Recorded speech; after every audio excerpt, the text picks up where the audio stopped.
नमस्कार। आज के इस वीडियो में हम बात करेंगे जन्म कुंडली में जब भी कोई दोष बन जाता है। जैसे बहुत सारे दोष हैं, जैसे कि गुरु चंडाल दोष है, आपके जो हैं वो विष दोष है, या फिर काल सर्प दोष हैं, इस तरह के जैसे कि केमद्रुम दोष है। बहुत सारे दोष हैं और कई दोष ऐसे हैं जो 2 ग्रहों की युति से, 3 ग्रहों की युति से बनते हैं। तो ऐसे जब हमारी जन्म कुंडली में कोई दोष बन जाते हैं तो हम उसको कैसे प्रेडिक्ट करें और वो दोष हमें कब परिणाम देगा। सबसे महत्वपूर्ण बात होती है कि कोई दोष तो बन गया है, अब वो जीवन पर्यंत बना हुआ है। सबसे इम्पोर्टेंट यहाँ पे इस वीडियो के माध्यम से सीखने का जो और समझने का, क्योंकि देखिए ज्योतिष के अंदर बहुत सारे ऐसे लोग हैं जो बहुत सारे अच्छे अच्छे वीडियोस बनाते हैं और ऐसे वीडियोस बनाते हैं जिसमें सिर्फ दोषों के बारे में ही जानकारी होती है या उनके उपाय के बारे में जानकारी होती है। लेकिन मैं आपको बताता हूँ कि ज्योतिष के अंदर हर व्यक्ति की जन्म कुंडली और हर व्यक्ति का जो योग है या दोष है वो अलग है, भिन्न है। तो हमें इसे कैसे प्रेडिक्ट करना है, कैसे समझना है। और सबसे बड़ा जो रेमेडीज, जो सबसे बड़ा उपाय है वो है आपका डायग्नोसिस। अगर आप एक अच्छा डायग्नोसिस, एक अच्छा फलादेश करते हो तो एक अच्छा परिणाम भी प्राप्त करोगे। तो वीडियो को प्रारंभ करते हैं।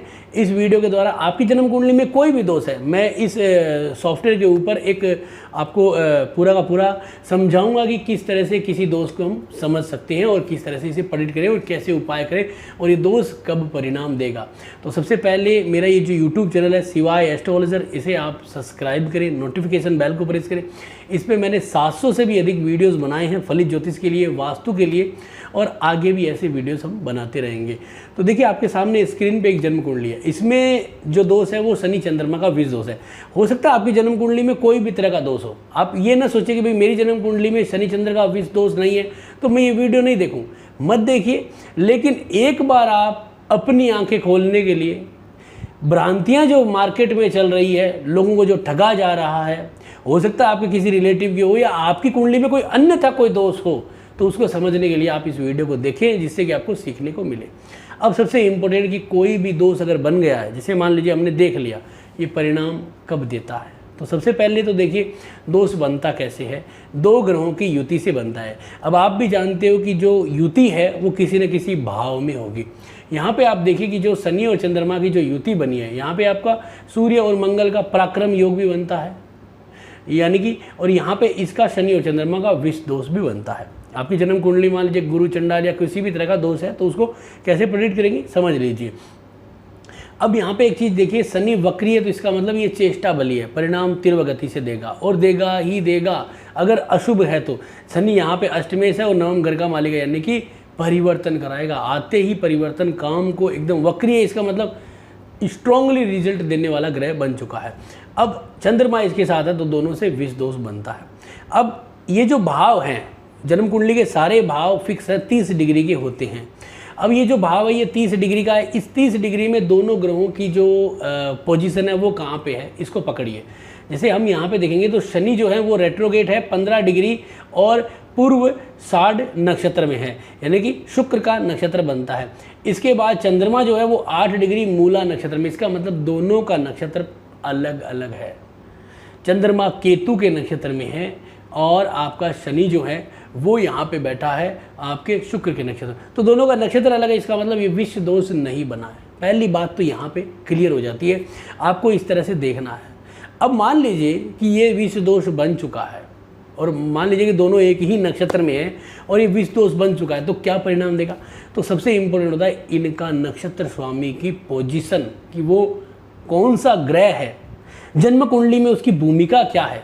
जैसे मान लीजिए दोनों अगर शुक्र के नक्षत्र में होते हैं तो शुक्र की इस जन्म कुंडली में भूमिका क्या है, पंचमेश और 12वें घर का स्वामी, यानी कि विदेश यात्रा, घूमना फिरना, मौज मस्ती और जो इसके प्रेम संबंध है वो।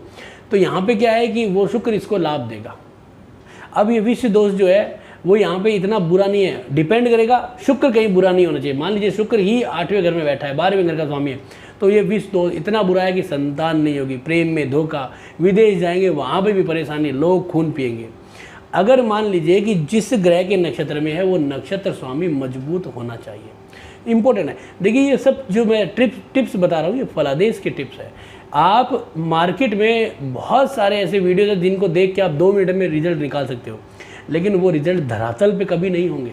वो रिजल्ट सिर्फ वीडियोज़ व्यूज़ बढ़ाने के लिए है, अच्छा दिखने के लिए है। व्यूज़ मेन नहीं है, मेन है ज्ञान।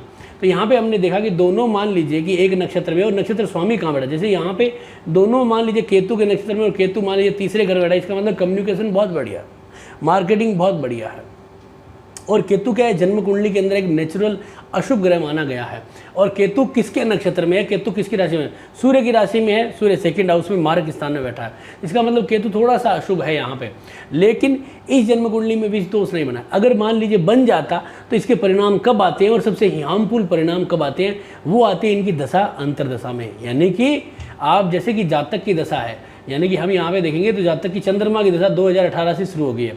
अब चंद्रमा और शनि का भी दोष है, तो हो सकता है कि शनि में चंद्रमा आए या चंद्रमा में शनि आए, जब दोनों ग्रह एक साथ एक्टिव होंगे। डिपेंड करता है दोनों एक ही नक्षत्र में होने चाहिए।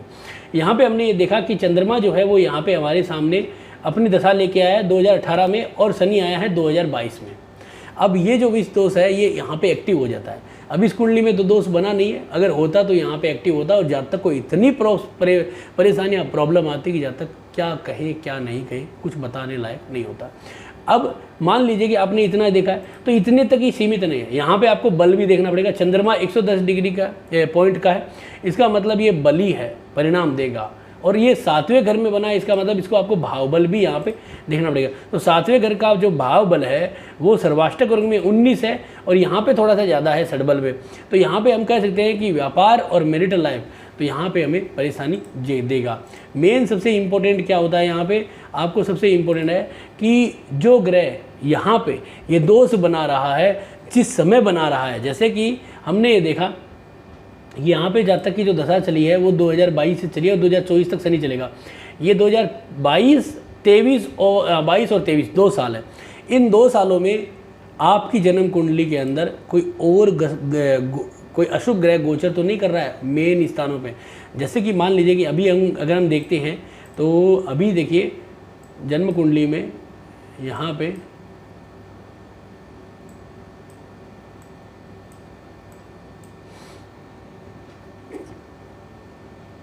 राहु और केतु, राहु मेष राशि में चल रहा है। यहाँ पे अगर हम देखेंगे तो इसके यहाँ पे मेष राशि में 11वें घर में चल रहा है।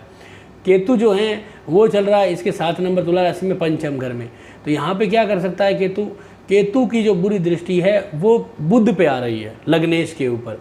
यहाँ पे दूसरा क्या है, शनि कहाँ चल रहा है, शनि चल रहा है सेकंड हाउस में, जो मंगल सूर्य और शुक्र के ऊपर चल रहा है। मेन पॉइंट क्या है कि जो केतु है उसकी दृष्टि बुध पे आ रही है, लग्नेश के ऊपर। तो लग्नेश अभी कमज़ोर है। दूसरा क्या होता है कि सबसे जो इम्पोर्टेंट होता है वो होता है यहाँ पे आपको जन्म कुंडली में जब भी कोई बुरा वक्त आता है तो एक सबसे इम्पोर्टेंट चीज़ देखनी होती है, वो है 64वां नवमास।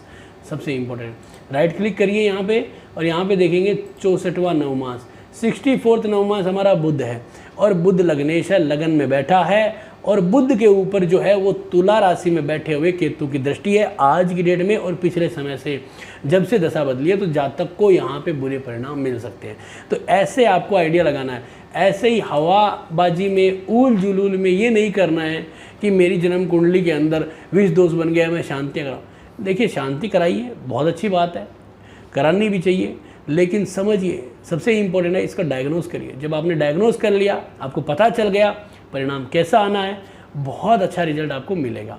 तो यहाँ पे आपने ये देखा है, ये सीखा है कि किस तरह से परिणाम आता है। और सबसे महत्वपूर्ण है इसको देखो दूर करने के लिए शांति करवाइए, अपने खुद के द्वारा इन दोनों ग्रहों के बीज मंत्र करिए, इसका यंत्र बनाइए, यंत्र खरीदिए बाजार से, उसकी शांति के लिए आपको लाभ रहेगा। और शांति करने का जो सबसे स्वर्णिम समय होता है वो होता है आपके श्रावण महीने का, यानी कि इस साल का जो श्रावण महीना है उसमें। यानी हर साल आता है लेकिन इस साल जब भी आएगा तो वहाँ पे आप इसकी शांति करिए, आपको अत्यंत लाभ योग बनेगा।